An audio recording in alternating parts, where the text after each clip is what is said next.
Hey, hey, hey, welcome. What is today? Gosh, it's Thursday. Welcome to Thursday, you guys. It has been a crazy week. For me, we're in our, I think, third week back to school, maybe fourth, because Labor Day week. Anyway, that's this week, so third. I want to get here and talk about ego and get a little vulnerable with you guys because I think it's important that we recognize within ourselves what it is that we're doing and when ego is coming into play.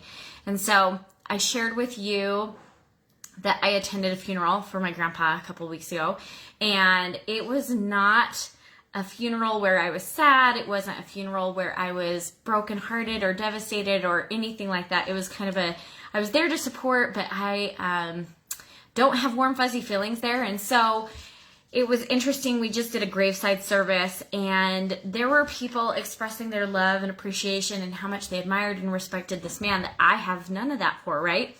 And I want to, because I've had now several of these situations, I so badly wanted to get up and say, you guys have no idea.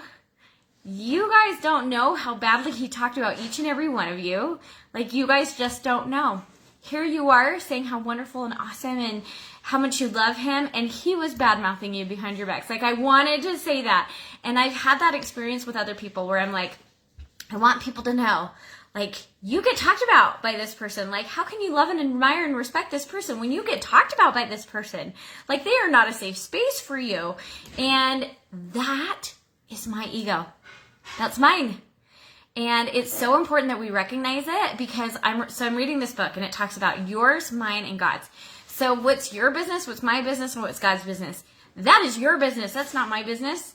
If you like and admire and look up to someone that I don't, that's your business. I have to stay out of that. That is not my business. And at the end of the day, truth always comes to light. Always.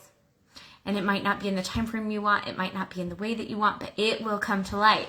And so it's so important that we keep our egos in check, that we recognize that it is not our place to enlighten somebody about someone else. I tell my kids this all the time. I'm like, get to know someone for yourself.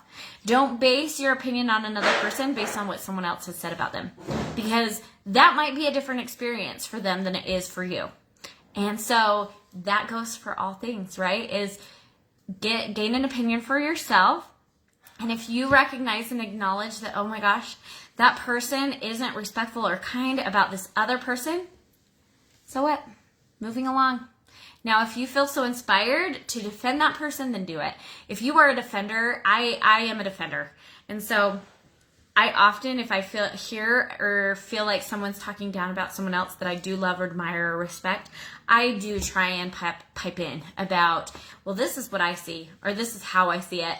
But I have also learned that at times that's falling on deaf ears. So at times it might not be worth that. But truth always comes to light. Keep your ego in check. It's so important that we acknowledge and recognize that it is not our place to make sure others see another person the way we do. That's not our job. That's not our mission. That's not our purpose.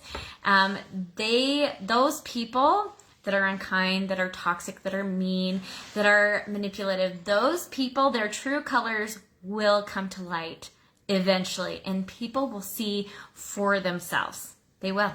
And if they don't, that's okay too. I hope y'all are having a fantastic day, and I'll talk to you soon.